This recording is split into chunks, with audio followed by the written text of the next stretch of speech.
Honestly, I really think to just repeat that sentiment of following curiosity and not putting pressure on yourself. That would be, I've never been someone who liked tough love. I didn't want it. Do not try to push me, but lightly nudge me into something that really feels good and I start to see progress. That feels really fun. The first thing I really had to overcome was because I was teaching skills, I didn't think that anybody would want to learn from me. If it is your desire and it's on your heart, it's yours for a reason. And so maybe just follow it. Maybe just see. I think really when you look for opportunities, you're going to find them.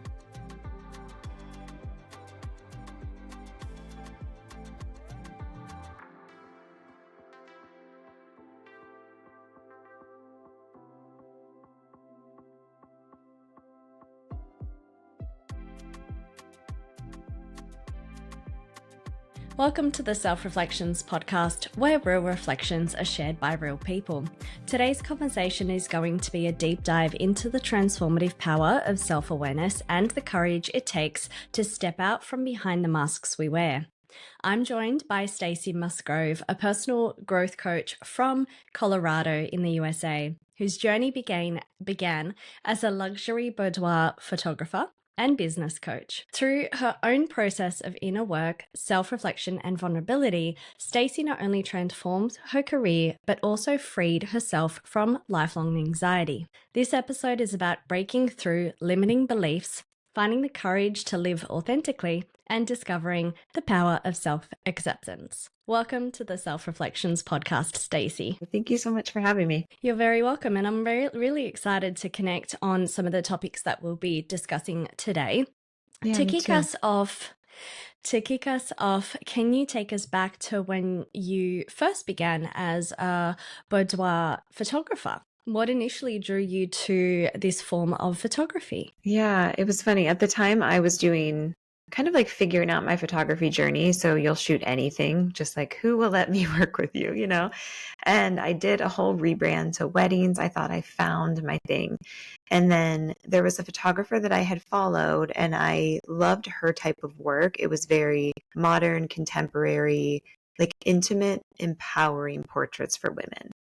Nothing for like the male gaze, nothing like it was really about do this for you. And I just was drawn to her style specifically. So it was this thing that was just in my mind, like, oh my gosh, it's so beautiful. And of course I tried to talk myself out of it for, I think, a couple years. But finally I just went for it. And the first shoot I had, it was so fulfilling and exciting and fun. So then I did another whole rebrand the next year. Oh, amazing. And I love that you worked within your curiosity to really align with exploring aspects of what your career could look like in those early years, and it's so common for us to be stuck in our fear. That is our biggest barrier to then actually fall into something that might actually be really rewarding and enjoyable. Yeah, for sure. And before that, I was a teacher. So like it couldn't have been more different. And I started photography by, I had my daughter at the time and I wanted to like start taking photos of her. So my whole entrepreneur career was truly like, let's just see what happens. Let's figure it all out. Let's turn this hobby into a business. And through that, I mean, so much growth comes from starting a business. I had no idea that would have been the outcome. Yes, it's probably one of the most challenging things a person will ever do, and one of the things that you'll be able to learn so much about yourself, about what you like, what you resonate with, what you align with, and there are going to be so many failures and stuck points that, again, are great learning opportunities or growth opportunities, right? Yeah, for sure. And I'm so grateful now that I look back on that my personal growth came through that journey. And I know, like, with such certainty, we all know this, we would be different people had we not done this or this or this. But I know that changed my life completely to start that business and just say, I'm just going to see what happens. Your journey from photographer to personal growth coach is quite fascinating. What were some of the pivotal moments that inspired this transition? Yeah, so I was a few years into my business and my photography business, and I saw this post from a woman that basically was talking about turning your skills in your business into education through like a coaching program, a course, something like that. And I remember showing my husband this post and saying, I think this is like my 5-year plan. And he said, of course, why not now? And I was like, oh my God, what do you mean? Why not now? I'm not ready. And just like totally pushed me into it with such full support. And so I started coaching other photographers how to build their businesses.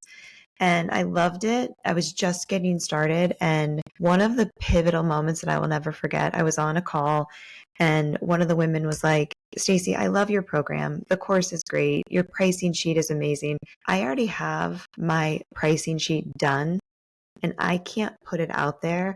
Like, I'm here for the mindset calls. And it was this moment where I was like, oh, that's my favorite part too. Like, you're telling me that I can do just that. And so then another transition into letting go of the boudoir photography coaching and fully stepping into this identity of like, I didn't even know what to call it. And I still find myself resisting a niche because yes, it's transformation, it's personal growth, it's just the tool, it's if you want to change something about yourself, then it's possible. And I just fully let everything else go. And I'm like, this is it. This is my life's work. Mm-hmm. And it's so beautiful that you had these beautiful, deep, vulnerable connections with people in your photography world and were able to see transformations, being behind the camera lens. Because especially in that type of photography, we're all very conscious to some level around our body and, especially showing it to someone we might not know, like a photographer, and to actually go to the depths of that with individuals and have that space of vulnerability to move into, then aligning it with being able to help people in a different way, again, is such a beautiful, it sounds like there was already those components of that vulnerability and depth that were always there. It's just you needed to find how it best then suit you. Yeah. Oh yeah. And I thank you for that because it's such a nice reflection to go back and think about something like that, And I say that I really stumbled into the personal growth world. And I love to think of it that way because it was something that I noticed and something that I was really drawn to. But yeah, I mean, I had women saying, I never thought about a boudoir session before. This is something I never would do, but I love how comfortable you seem to make people feel. And it was because I was showing up on social media, like as myself fully and sharing my excitement and just letting other people know. Because I mean, when you're vulnerable, like people are drawn to that and there's such a safe space that's created.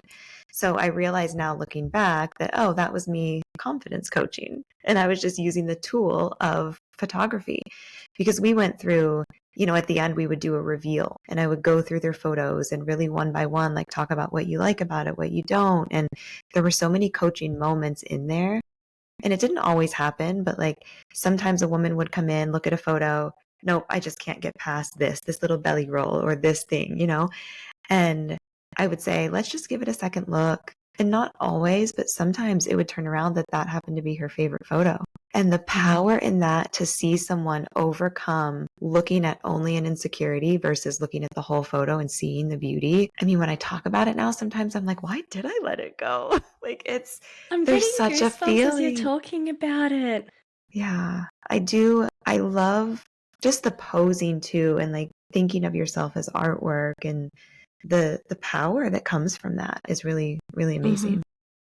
Mm-hmm. And it's so beautiful that you're on reflection now able to see that there were transferable skills, right? What you were naturally doing with your clients as you were going through their photography, you're also now able to, of course, with more skill set and things like that, but you're actually, the underlying messages and the underlying support that you provide in what you do has always been there. And I think when we end up being helpers and and be of service to our community, you either have it or you don't. And I think it's something that if it's in your heart truly and it bleeds through in the most intricate, tiny little ways in everything that you do, it's so very natural for us to then go into being of service to others in some way. Oh, I totally agree. And I think that that was a big part of my self-doubt along the way, because once I let the photography go, then it felt really vulnerable for me. I just felt really exposed. Like, gosh, I think I can just help someone, just me. And then I realized that through my own inner work and reflection and working with a coach who would hold that mirror truly and made me realize that, yeah, this is a gift that is innate to me. And I just get to be myself and help people and be there for someone. And we know that everybody doesn't have that. And there's just, you can feel it when someone leads with their heart. You can totally feel it. Absolutely. What fears or doubts did you face stepping out from behind the camera into the world of coaching or the coaching space? Yeah. The first thing I really had to overcome was because I was teaching skills, I didn't think that anybody would want to learn from me. Like I remember still having Post-its to the opposite of that, saying people want to learn from me. Every time I put something out there, people are asking questions about it. And so really kind of speaking to that part of the self-doubt and that who am I to do this? And at that point, it was very skills based. So I was looking at the competency of my photos and, is my business good enough to teach someone else? Like those sort of chaotic things that I had in my business because I didn't have it all put together. It felt like, well, how can I really teach someone else when I don't even have it all figured out? But then you go back to the vulnerability and people don't want you to have it all figured out. They want to know that I'm going to do it with you. I'm going to show you just how I've done it. That's it. And if you like it, great. And if you don't use it.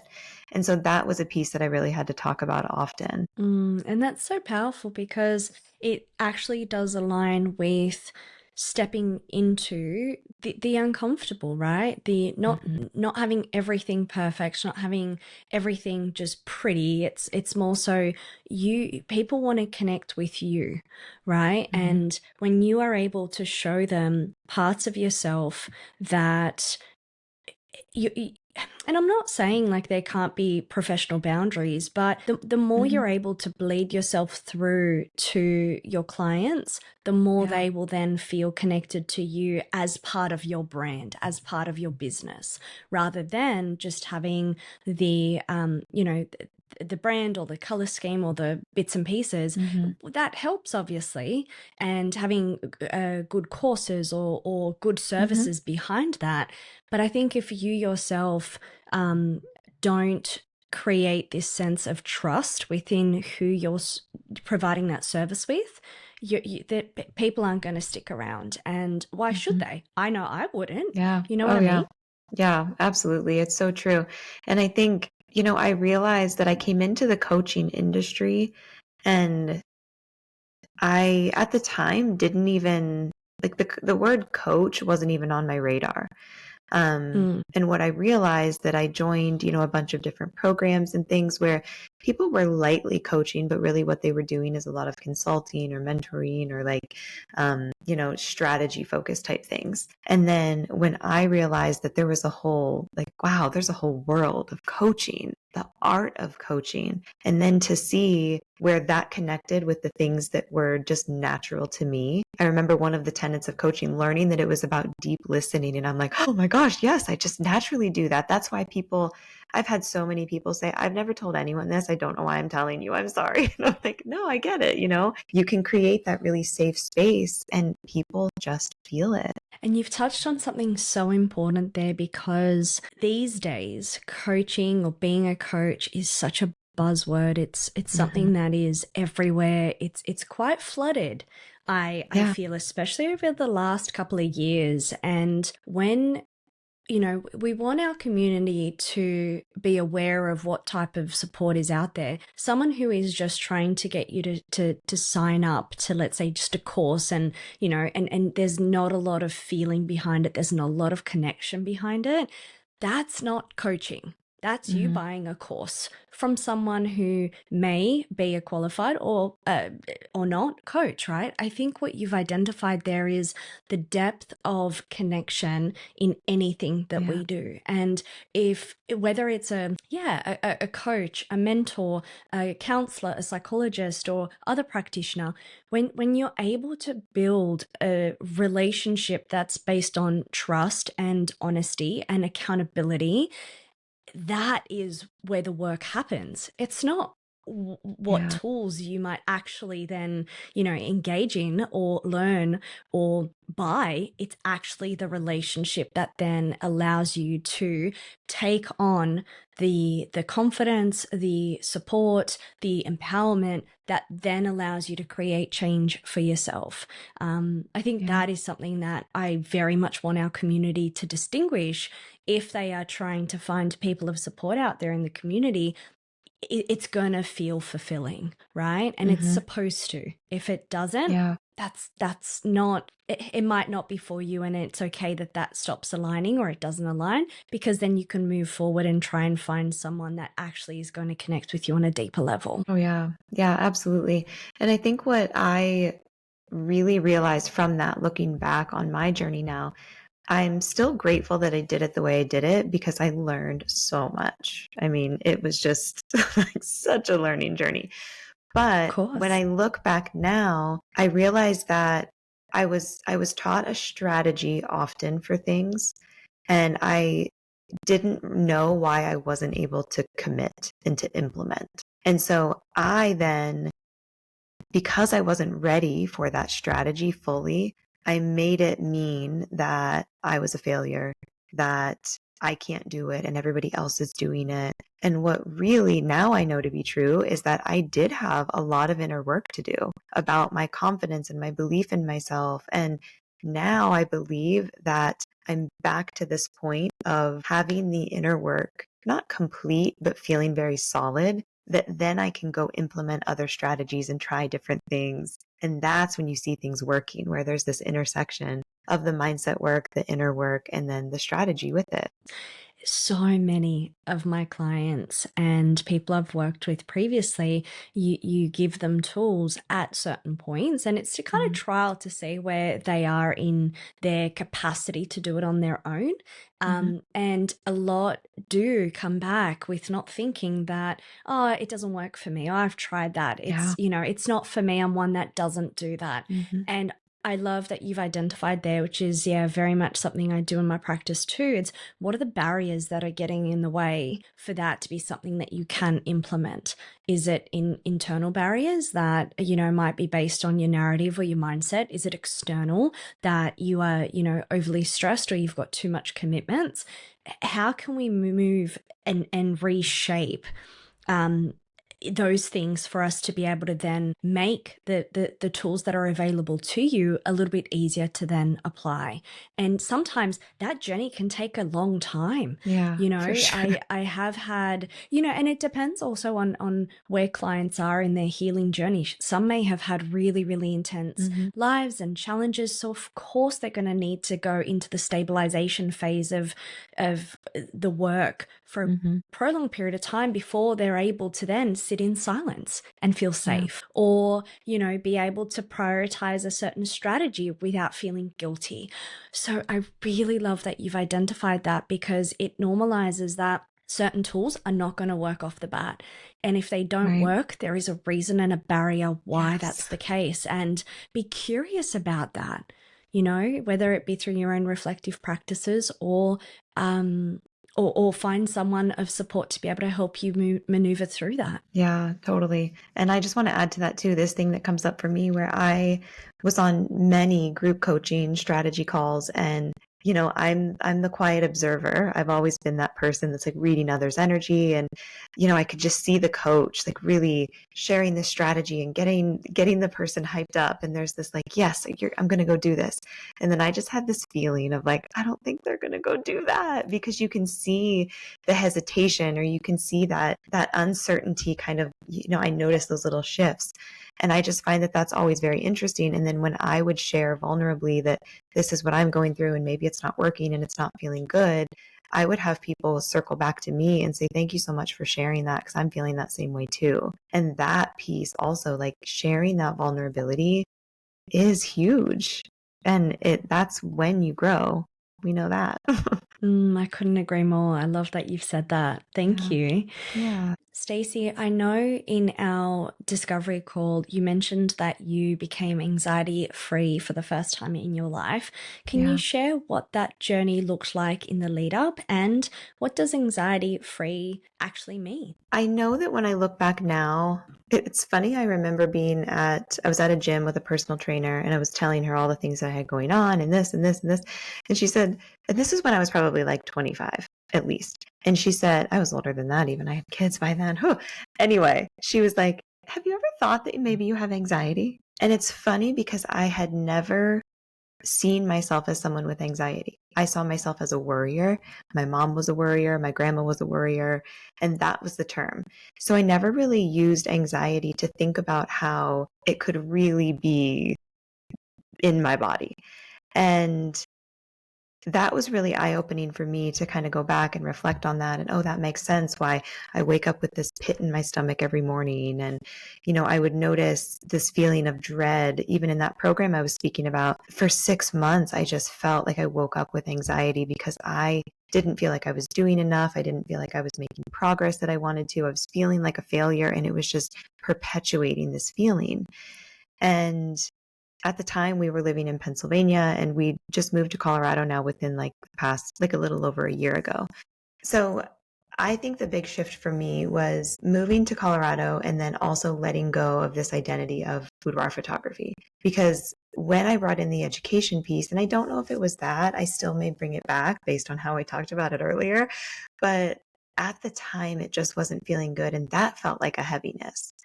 And the more I actually stripped away of things that I wasn't liking, like showing up on social media in a certain way and sending this email that wasn't really feeling aligned with me, trying to run my business a certain way. It was such a big part of it when I kind of really streamlined everything and simplified and realized that there's this whole career that I can really focus on, and that, like you said, is so natural to just who I am as a person and how I've always been helping people. It was this freedom and ease. And I truly also started to do more journaling and really intentional journaling about, okay, these are thoughts in your head, and they don't have to be the thoughts that are on repeat over and over and over. Like, we can actually interrupt those thoughts and really focus on different things. And, I was an outwardly really positive person, but the inner critic through all of these shifts and all of these pivots was just so loud. And when I started talking to that and speaking words that truly supported me and allowed me to see that, yes, this is a gift that I have, and why don't I talk to myself with that kind of love and support? It's honestly still, sometimes I check in, I wake up and I'm like, do I have anxiety? Is it still there? And I can fully say that there's such a peace that I never had. And I think when we explore anxiety in today's day and age, we live in a very stress-inducing life, Yeah. society. Everything around us is going to create worry and stress and intensity, and it's hard to step away from that and be comfortable in the ebbs and flows of those things that are naturally going to worry us or bother us or pull us into that kind of energy.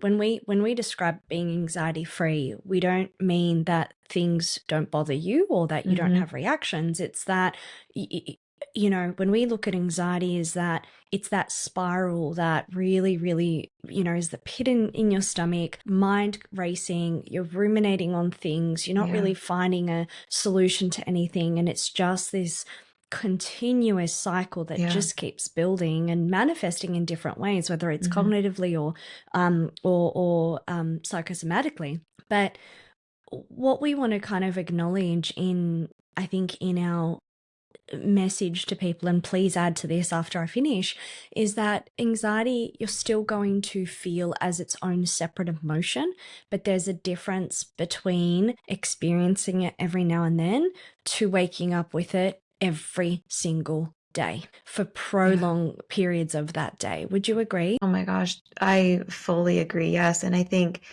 what you were describing, it's like, were you in my head? Because that was it. It was the spin and the cycle, and nothing was productive. And it was just ruminating so much and for so long. And so what I finally realized was the best thing, the mantra that I kind of had in my head often was, action is the antidote to anxiety. And it felt like, just get yourself forward in some way.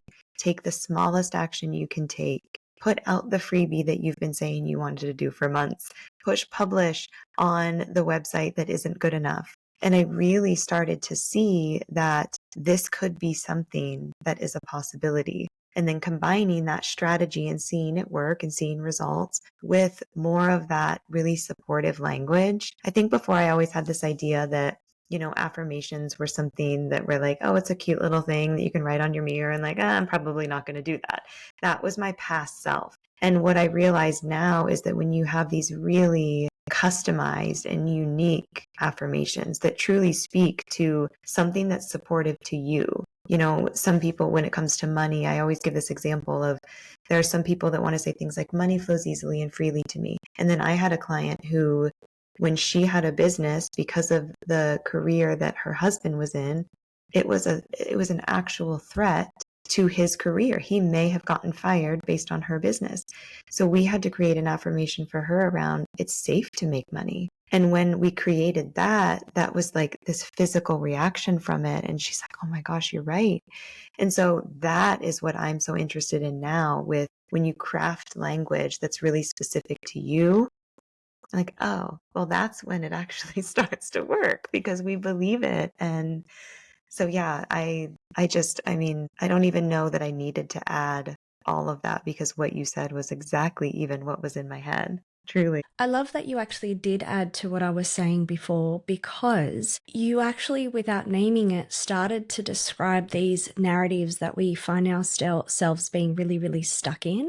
And we call them limiting beliefs in the psychology world, right? Whether they're narratives based on programming or whatever it is, but they are very, very limiting beliefs that keep us stuck and keep that anxiety or distress really, really blocked in our nervous system. And you previously used the example of journaling, and honestly speaking, I'm wondering whether my community is going to get sick of this, but I constantly talk about journaling. Every single one of my guests I've had on talks about journaling. Yeah. So if you haven't gotten the memo yet, journaling is like the number one thing that is actually going to be really pivotal. So I'm sorry, I'm going to have to, for my community, I'm so sorry, we're going to keep drumming it through. But journaling in itself, and I understand that sometimes we don't know how to start, and that's okay. There will be some free downloads and resources in the description below. But journaling in itself starts to create a safe containment of asking certain questions that help us understand what limiting beliefs might be there, why are they there in the first place, why we might believe them so strongly, and even just the curiosity of what would we prefer to believe instead. And we might not yet know the work in between, but we're slowly starting to create this foundational framework of, okay, this is what's keeping me stuck. And if you might not have, let's say, the time or the finances to support professionals in that journey of exploration, journaling is definitely one way to be able to pull yourself in there. So I do love that you added, because it actually allowed us now to talk about how easy it is for us to stay within those limiting beliefs that prevent our ability to access so much that is available to us out there, both internally and externally. Yeah. And I, just to speak to journaling too, it's so funny you say that, because I'm like, yes, I'm going to have you journal on this. This is the thing. And I say, I don't say that many things have been life-changing, And journaling is truly something that has been life-changing, because the way I explained my brain before was that I just spin and I feel very chaotic and I feel very scattered. And so there was this slowing down that I needed to do with journaling. And then there was also this part of it where what I see now is that we can be really easily and innocently negative in our heads. And then once it comes out on paper, you kind of have the awareness, yes, but then this realization of, wow, that seeing that there is more shocking, alarming. Wow, this is really something that I am creating. And I think that that's what I saw: consistent journaling and kind of ruminating on the same things for so long.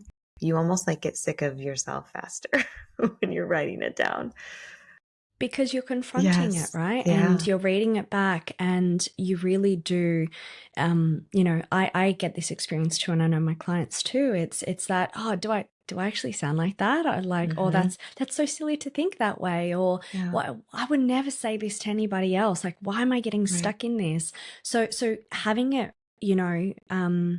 read back to you, you're seeing it with a different set of eyes, and you have then the choice of whether you continue to believe that, or whether you can then start making shifts or changes so it doesn't have such a strong hold on you. And it's not immediate. It's not like the first time you write something out, all of a sudden you're like, oh, well, that's not helpful for me, so therefore I'll stop believing that right now. Of course not. It is a very slow and gentle process, and we do need compassion and patience in that journey. But it is definitely possible when you are externalizing, things that you're ruminating on, catastrophizing about, even the things that your imposter syndrome might actually be, pushing through. Get them out and see where it's actually keeping you stuck and what you want to do about it. Yeah, absolutely.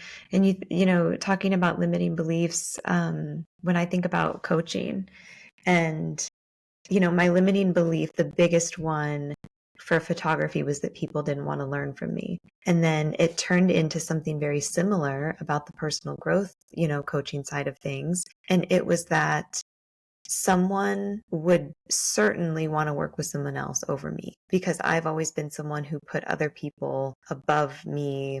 I was less than. They knew they had all the answers. And I just realized, like, wow, that's awful that's how I'm speaking about myself and talking to myself without even knowing it. And to get down this really intentional journaling of knowing why someone would want to work with me, because I care so deeply, and because, yes, I don't have all the answers figured out, but that's not why we're here. It's to provide the space for someone else to figure out the answers and, have their own clarity. And I just remember telling everyone else so freely that you're looking for the answers everywhere else outside of you, and everything you need to know is from you. And if we could go back and take our own advice, right, we always know that we'd get places faster. But that was my biggest limiting belief, that someone should go work with someone else, not me. And I rewrote that one. And that's so powerful, to be able to freely say, I suffered with this, I believed this, I was where you are today, and I know what that feels like. And I think that's the biggest, how you had the reaction of, oh my God, you're in my head when you were saying that. Yeah. I think, when we show others that we are too beautifully human, and we have suffered, and we have been in pain and have faced challenges, it makes people not feel like we have it all figured out, and it's this perfection that we're trying to get them to achieve.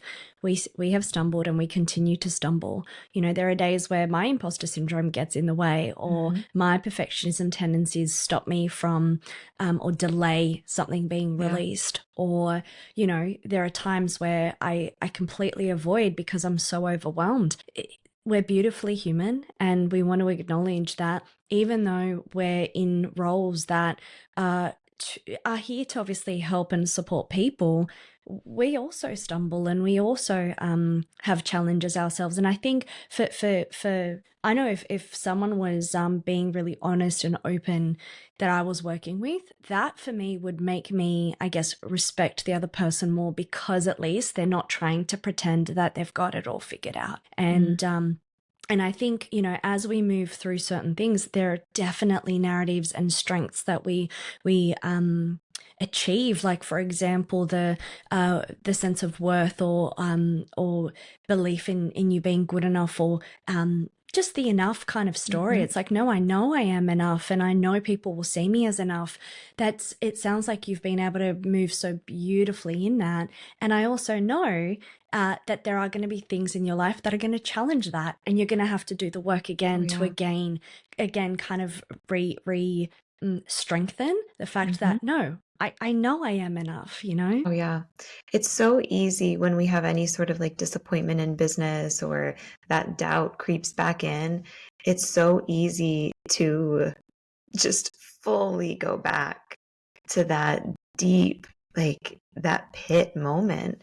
And it's one of the things where, when someone says, speaking specifically about imposter syndrome, I'm like, if we can get to a place where we know with certainty that if we're continuing to grow, we will continue to feel this feeling, like that is the nature of growth.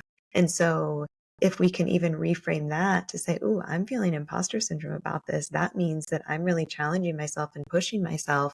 That feels so much better to us. It's not this thing that we need to be afraid of. It's almost something to look for and notice, because you're like, "Ooh, look at me. I'm growing." Like, of course it's going to feel uncomfortable. It's new, or it's a next level.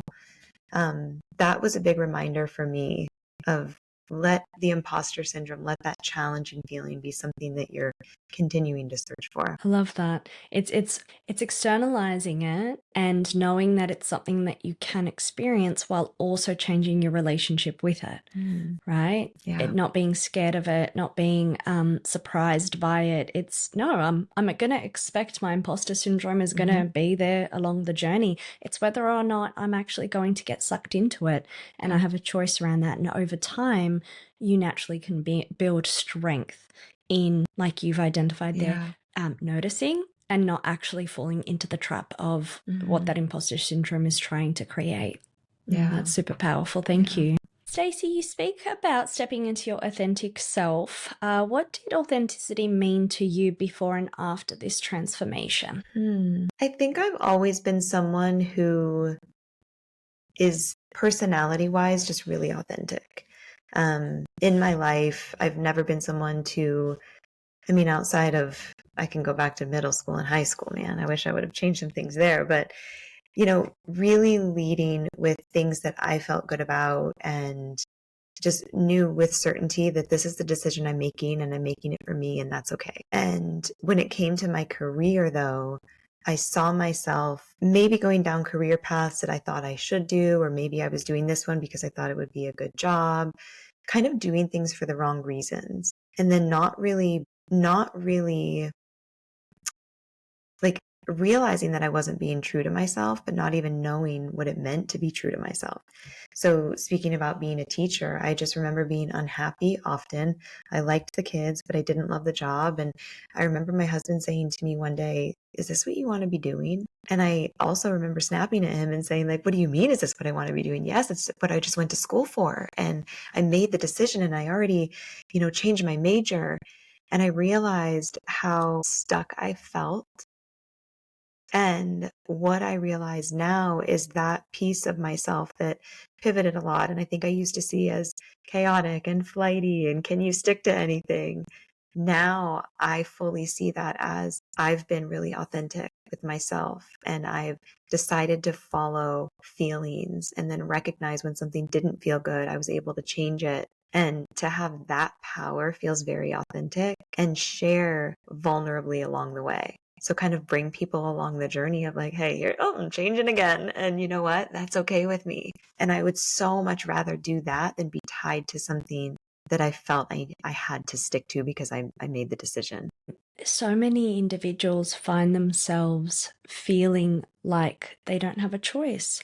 Yeah. And inaction is still a choice, right? Mm-hmm. That you are engaging in that clearly might not be fulfilling or allowing you to align with your best version of yourself in that moment.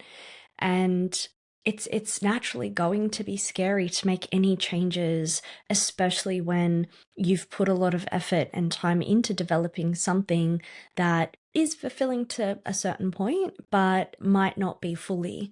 And stepping out of that is naturally always going to be super scary. And it takes a lot of vulnerability too, I think, when it comes to trying to be authentic. And we're all, and sorry for my community swearing, we're all shit scared of being vulnerable, because vulnerability means that we are opening ourselves up to rejection, to hurt, to pain. And in the same breath, we are opening ourselves up to love and connection and opportunity and success and growth.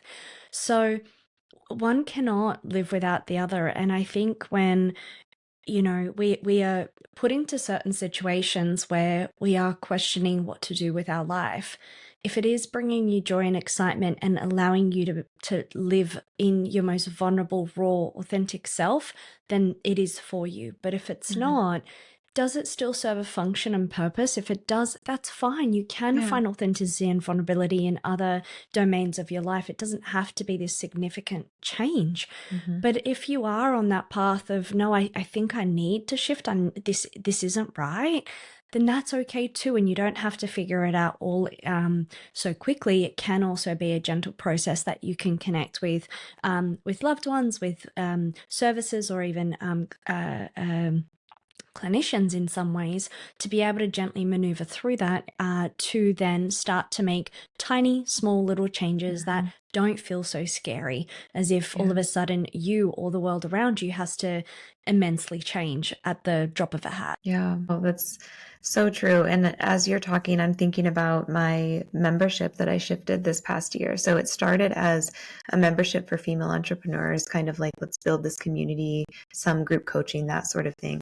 And I'm currently ready to relaunch it because I realized that I want to serve, often in coaching, especially, we talk about like serving our past self and we've been our best client and that sort of thing. So I naturally went to the space of entrepreneurs, and that's not really where my heart lies. And what I realize is that the whole, like, looking at the things in your life from all angles and truly looking at your whole life and deciding, is there something, like you said, that I'm ready to shift a little bit? Maybe I'm not ready for a whole business coach or a whole mindset coach, or I don't need to do this whole transformation. But thinking about my past self 10 years ago, 12 years ago, who would have been so intrigued by a light toe dip into the world of personal development. Because I think so many people also forget where their journey started. And because it's so easy to just think like, oh yeah, this is so easy. You just like journal and you just sit down and do it. And you're like, wait a second, remember when you didn't want to? I remember the first course I ever purchased that I was like so afraid to do it. And I remember it was $197. And then my investments in myself got a little bigger and started to grow. And I started seeing the fruits of all of this investment. So I think about that, like speaking to that version of myself who stumbled into personal growth. I want to be that for other people. And that is so powerful. And of course, we will allow people in our community to have access to all of that, with all of your details in the description below too. So we'll make sure that our community has access to you, to what you offer, and be able to connect with the community that you are growing as well. Thank you. Growth often involves, as we know, discomfort and a lot of resistance, like you've just described. How did you navigate the discomfort of change for yourself, and how do you then help your clients kind of navigate through that? It's interesting because it feels like a tough question to answer, but the only thing I can do is be vulnerable and say, I don't think I have a good way of dealing with it. The discomfort is there. And what I think I do is recognize that when I'm in that moment of disappointment or uncertainty or doubt, and my natural feeling is to go cry or go shut down or just like fully escape and avoid. Now, like you were talking about earlier, we start to catch it quicker. And now what I do is recognize, oh, I actually didn't journal today. Or, oh, here's this thought, let me reach out to someone for support. today I reached out to my coach for support and said to her, I didn't want to reach out to you, therefore I knew that I needed to. And so recognizing patterns and where we can choose differently. And that's it. It's like I say all the time that this work is so simple, yet not easy to do. But foundationally, it's just keep coming back to yourself, keep coming back to that reminder, reach out for support when you need it. Truly. Yeah. I love that. And to add to it as well, and again, in line with vulnerability, there are times where I just want to throw everything, to the side and not work on it. And I do want to stomp my little feet and cross my hands and just, reject everything and have a little bit of a moment. And I want to normalize that because, stepping into the frustration or the disappointment or the emotion that's clearly there that is creating, that experience for you in feeling discomfort or uncomfortable, because you are needing to kind of put the effort in to change. It's okay to sit there, and it's there for a reason. There might be an undercurrent of fear of what you're about to go into. There might be an undercurrent of sadness that it hasn't happened quicker, or an undercurrent of frustration and anger because you just, you're angry at yourself that you can't get it done, or angry at, the world for whatever reason. I want to kind of say that there are times where even I fall into the trap of those emotions, and it's okay to sit there for a little while, and it's okay to nurture that part of you that does want to have that little temper tantrum or wants to have that cry or wants to just avoid that. There is a clear reason why, and we need to give ourselves a bit of safe containment for us to do that. If we are expecting us to make changes and step into ongoing discomfort, there are going to be the need for us to allow us to have a bit of a, whether we call it a meant to be, a little temper tantrum or something that just allows a little bit of that to come out, and then to be able to ascertain, well, what's happening? Are you tired? Are you hungry? Do you need a cuddle? Do you need a bit of a break? Can I give that to myself so that I can build a little bit more of that energy back up, because I'm clearly depleted, and once I build myself back up again, I can gently go again, because we don't just, we're not sadistic in ourselves, kind of putting ourselves through discomfort just for nothing. We clearly at the core want that change, but we also can get frustrated and upset and angry if it's not happening quick enough. So I just want to kind of share a little bit about what happens for me, but also kind of normalize that too, for giving ourselves the permission to have that reaction, to spend time with it, to nurture it before we then move on into further discomfort to allow change to happen. Yeah, absolutely. And I'm glad you noticed that too, because of course, I mean, there are still times, like literally today, I was calling my friend and I was talking to her, just kind of giving her this update, and I was leaving her a voice note and had to catch myself just in the tears. Like I couldn't even continue on. And she replied back to me and said, oh my gosh, like you're making me cry and I never see you like this. And I think that speaks to the safe place that I have with her, but then also acknowledging that I felt even so much better after that.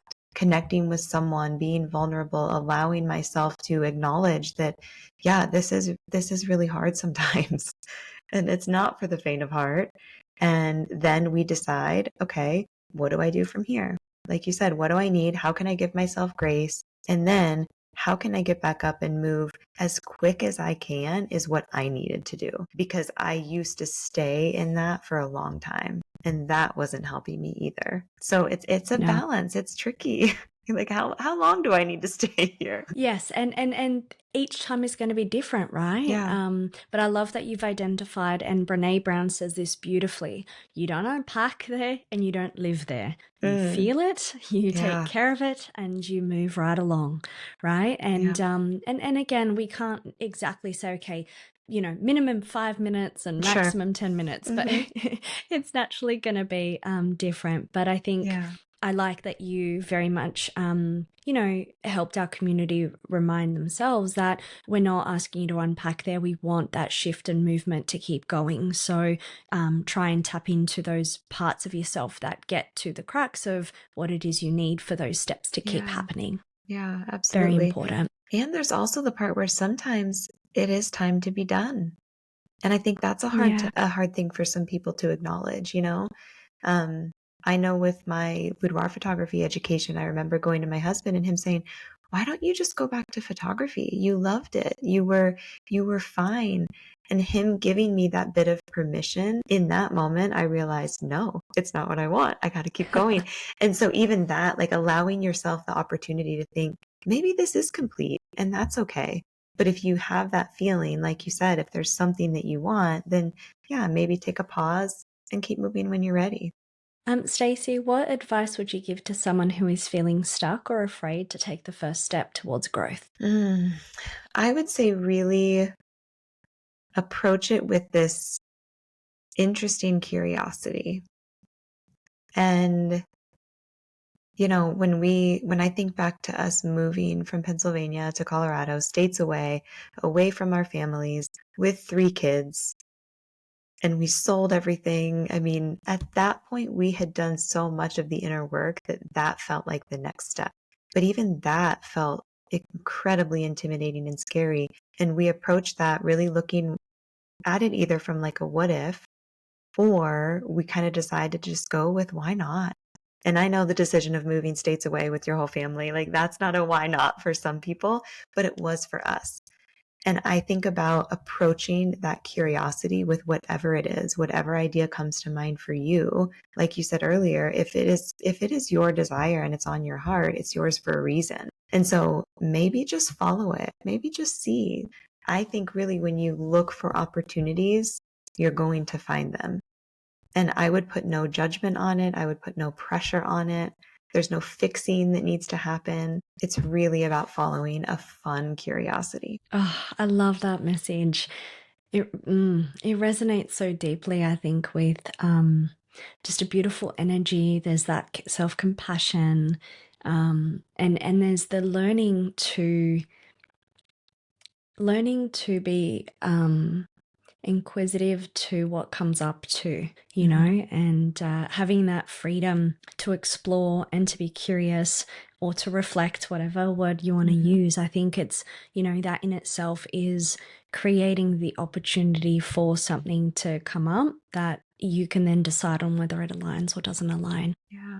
Stacy, your journey is a powerful testament to the transformative power of vulnerability, courage, and of course, self-reflection. What final message would you like to leave our listeners who may be struggling with their own journey of self-discovery today?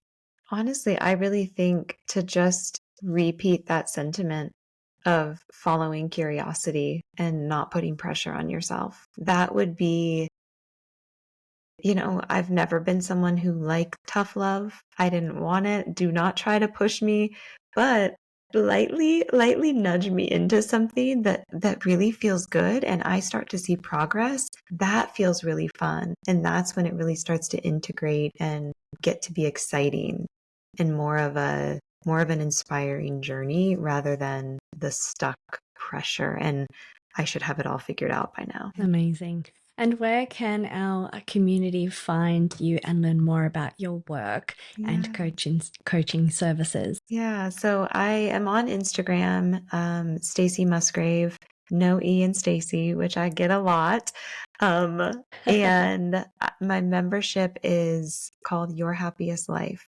And that that outcome is something that I truly want for everyone and not just surface level happiness, but really this deep, lasting joy where you're proud of the life you're creating. And so that rebrand just feels so aligned and so good.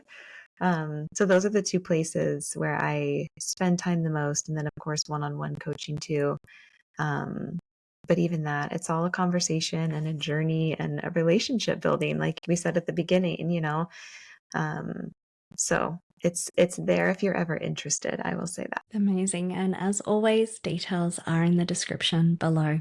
Stacey, thank you for sharing your incredible journey with us on the Self Reflections podcast. Your courage to step out from behind the lens of the camera and embrace your authentic self is truly inspiring. Thank you once again. Thank you. Thank you so much for having me. And it was so nice just getting to know you more. I love conversations like this.